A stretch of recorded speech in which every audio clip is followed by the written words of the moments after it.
بسم اللہ الرحمن الرحیم نحمدہ ونصلی علی رسولہ الکریم اما بعد قال النبی صلی اللہ علیہ وسلم تسحروا فإن فی السحور برکہ او کما قال رسول اللہ صلی اللہ علیہ وسلم۔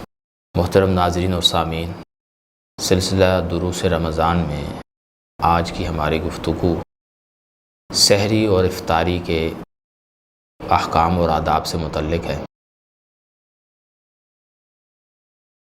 ہمارے دین نے ہمیں عبادات کی شکل میں جو بھی نظام دیا ہے وہ نہ صرف یہ کہ ہمارے لیے اخروی اعتبار سے اللہ کا پسندیدہ اور مقبول حکم ہے، بلکہ دنیاوی اعتبار سے بھی ہر اعتبار سے بلکہ وہ ہمارے لیے باعث خیر و برکت ہے۔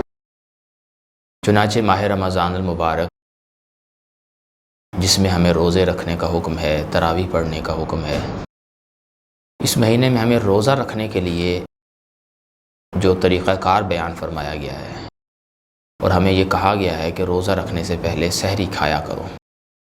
اب یہ بھی بڑی ایک پرز حکمت حکم ہے۔ اللہ کے نبی صلی اللہ علیہ وآلہ وسلم کی حدیث ہے کہ آپ نے فرمایا تسحروا، سحری کھایا کرو، فإن فی السحور برکہ، سحری کھانے میں برکت ہے۔ محدثین فرماتے ہیں کہ اس برکت کا ایک مطلب تو یہ ہے کہ آدمی جب سحری کھا کر روزہ رکھتا ہے تو روزے میں انسان کی برداشت بڑھ جاتی ہے۔ ایک طرف وہ شخص ہے جو خالی پیٹ روزہ رکھے، دوسری طرف وہ آدمی ہے جو سحری میں کچھ تناول کر کے روزہ رکھے۔ تو ظاہر بات ہے کہ جو سحری کھا کر روزہ رکھے گا اسے روزے کی مشقت کم محسوس ہوگی، تو وہ آسانی سے روزہ پورا کر لے گا۔ تو اس اعتبار سے سحری کو برکت والا کھانا کہا گیا۔ بلکہ ایک صحابی تو یہ بھی فرماتے ہیں کہ اللہ کے نبی صلی اللہ علیہ وآلہ وسلم ایک مرتبہ سحری تناول فرما رہے تھے تو انہیں آواز دے کر بلایا، آؤ اور برکت والا کھانا کھاؤ۔ تو سحری کا جو عمل ہے بظاہر دیکھا جائے تو انسان اپنی ایک طبعی ضرورت پوری کر رہا ہے، کھانا کھا رہا ہے، لیکن اللہ کے نبی صلی اللہ علیہ وسلم نے مسلمانوں کی اس طبعی ضرورت کو بھی برکت کے ساتھ جوڑ دیا اور یہ فرمایا کہ اس کو معمولی سمجھ کے مت چھوڑو، بلکہ اس کو برکت والا کھانا سمجھ کے کھاؤ۔ بلکہ یہاں تک فرمایا کہ اگر کسی آدمی کو کھانے کی طلب نہ ہو اس وقت، یعنی روٹی سالن یہ چیز کھانے کی طلب نہ ہو اس وقت، تب بھی وہ آدمی سحری کی برکت حاصل کرنے کے لیے ایک گھونٹ پانی بھی پی لے تو بھی کافی ہے۔ تو آپ اس سے اندازہ لگائیے کہ اللہ کے نبی صلی اللہ علیہ وسلم نے ہماری طبعی ضرورتوں کو کتنے خوبصورت انداز میں برکت کے ساتھ جوڑ دیا اور ثواب کے ساتھ جوڑ دیا، نیکی کے ساتھ جوڑ دیا۔ تو یہ ہمارے دین کے دین فطرت ہونے کی طرف بھی ایک واضح اشارہ ہے کہ یہ ایک فطری چیز ہے جس سے اللہ کے نبی صلی اللہ علیہ وسلم روک نہیں رہے کہ چلو جس نے سحری نہیں کھانی نہ کھائے، روزہ تو رکھے، بلکہ اس انسانی بشری ضرورت کا خیال رکھتے ہوئے سحری کھانے کو ایک طرح سے ترغیب دے کر اور لازم درجے میں کہہ لیں، یعنی فرض درجہ تو نہیں ہے لیکن یعنی ترغیب دے کر ایک ضروری درجے تک لے جایا جا رہا ہے۔ تو اس لیے سحری کے کھانے کو برکت والا کھانا سمجھ کے اور رسول اللہ صلی اللہ علیہ وآلہ وسلم کی سنت سمجھ کر کھایا جائے اور آپ کی ترغیب پر عمل کی نیت سے کھایا جائے کہ آپ نے ہمیں ترغیب دی ہے سحری کھانے کی، لہذا ہم تو سحری کھائیں گے۔ لیکن یہ تو بات ہو گئی سحری کھانے کے حوالے سے۔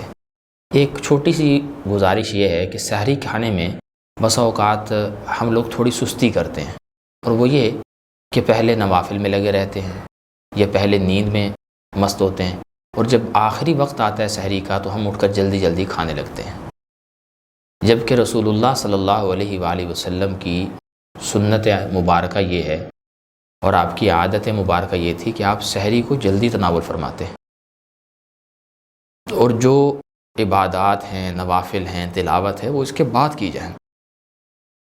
چنانچہ حدیث پاک میں موجود ہے آپ نے فرمایا کہ میری امت جب تک جلدی سحری کرتی رہے گی تب تک خیر و برکت پر رہے گی۔ تو اس لیے ہمیں سحری کے عمل کو جو روٹین کے مطابق کیلنڈر چھپتا ہے، نظم الاوقات ہوتا ہے، اس سے پہلے، یعنی انتظار نہیں کرنا چاہیے کہ جب اذان ہوگی تو کھانا چھوڑیں گے، اس سے کچھ دیر پہلے احتیاطاً 5 منٹ 10 منٹ پہلے کھانا بند کر دیں، اس لیے کہ یہ جلدی میں شمار ہوگا، یہ ہمارا سحری جلدی کرنے میں شمار ہوگا، اور اللہ کے نبی صلی اللہ علیہ وسلم نے جلدی سحری کرنے کی ترغیب ارشاد فرمائی ہے۔ لیکن بدقسمتی سے ہمارے ہاں بعض لوگ سحری کو اتنا مؤخر کر دیتے ہیں کہ اذان شروع ہو جاتی ہے اور وہ بھی سحری کھا رہے ہوتے ہیں، اور لوگوں میں بہت سی غلط باتیں مشہور ہیں۔ من جملہ ان میں سے ایک یہ ہے کہ جب تک اذان مکمل نہ ہو تب تک سحری کھاتے رہیں۔ یہ بالکل غلط بات ہے، 100% غلط بات ہے۔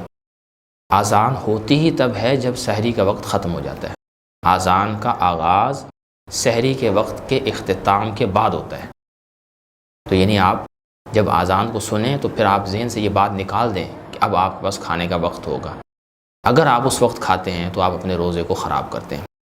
اس لیے سحری کے بارے میں تو یہ موٹی سی ایک بات عرض کرنی تھی اور ایک اس کی فضیلت سنانی تھی۔ افطاری کے حوالے سے ایک حدیث پاک میں اللہ کے نبی صلی اللہ علیہ وسلم نے یہ بھی فرمایا کہ میری قوم اس وقت تک خیر پر رہے گی جب تک وہ افطاری میں تاخیر کرے گی۔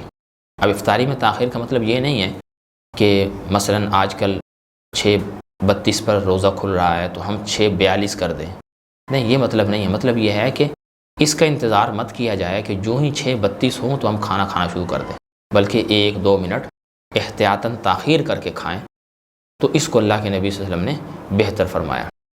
تو سحری میں جلدی کرنا اور افطاری میں کچھ تاخیر کرنا، یہ دونوں چیزیں مرغوب ہیں شریعت میں۔ تو اس لیے ہمیں سحری کے وقت ذرا جلدی فارغ ہو جانا چاہیے، اور افطاری میں ہمیں تھوڑا سا تاخیر کر کے احتیاط پر عمل کرتے ہوئے 1-2 منٹ کے وقفے کے بعد افطاری کرنی چاہیے۔ اور افطاری میں رسول اللہ صلی اللہ علیہ وسلم کی عادت مبارکہ یہ تھی کہ آپ پسند فرماتے تھے کھجور وغیرہ کے ساتھ افطاری کرنا۔ تو اگر کسی کو کھجور دستیاب ہو تو بہت اچھا، وگرنہ جو بھی مل جائے تو اس سے افطاری کی جا سکتی ہے۔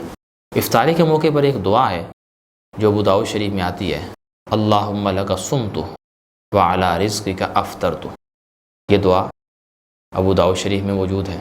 اسی طرح ایک اور دعا ہے جو حضرت ابن عمر رضی اللہ تعالیٰ عنہ دعا مانگتے تھے روزہ کھول کر، یہ کہتے تھے ذہب الظمأ وابتلت العروق وثبت الاجر انشاءاللہ تعالیٰ، کہ ہماری رگیں تر ہو گئیں، کھا پی لیا اب ہم نے، رگیں تر ہو گئیں اور بھوک پیاس ختم ہو گئی ہے۔